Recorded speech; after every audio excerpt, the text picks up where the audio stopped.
السلام عليكم ورحمة الله وبركاته. دمانتين بداوضة يالكوسو دوادة جنالكيني اي ريب ميديا maantana waxaanu idiin soo gudbinaynaa cashir yar oo kooban oo aanu ka bixin doono sida ugu fudud ee qof kasta ama arday kasta uu Google Classroom-ka ugala soo bixi karo ama uga soo degsan karo cashiraanta loogu soo diray ugu soo direen macallimiintu.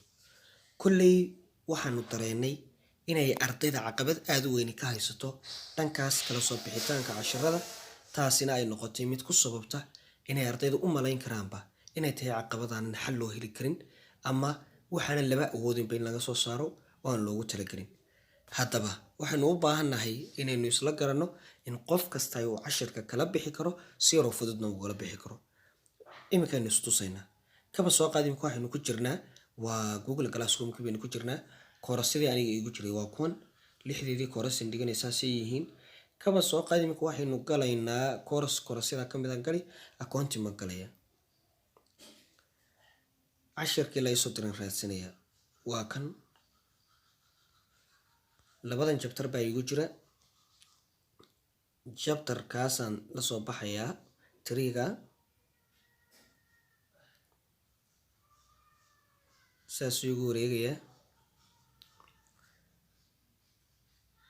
waa kana saan igu soo baxay soo ma hal kaayar baan ku dhufanayaa hal kaayar ee saddexda dhibcood tankan ka soo xigta calaamada afar geesta ay fallaadhu ka dhex baxayso ama waranku inuu ka dhex baxayaad moodo taasaynu ku dhufanayna. Open in document inoo soo qoraya waa kan WBS office baan igu jira. WBS office kaasaan kusii dhufanaya saan igu soo degsamaya waa kan uu dhammaystirmay halkan uu iga soo bixi doonaa.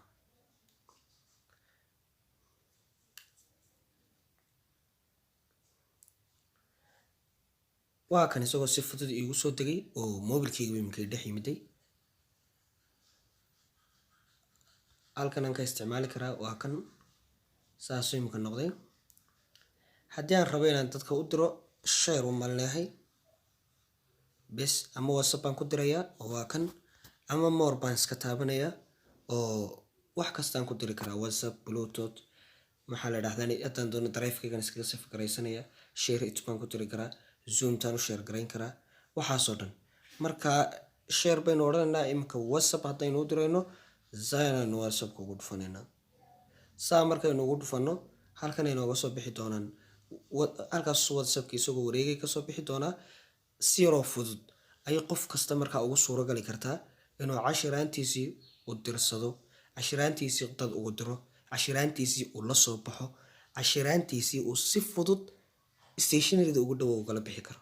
taasina ay u noqon karto fursad uu qofkaasi wixiisii ku helay isagoonan cid la kaashan, isagoonan cid u dirsan, isagoonan u malaynin inaan wixiisa soo bixi karin.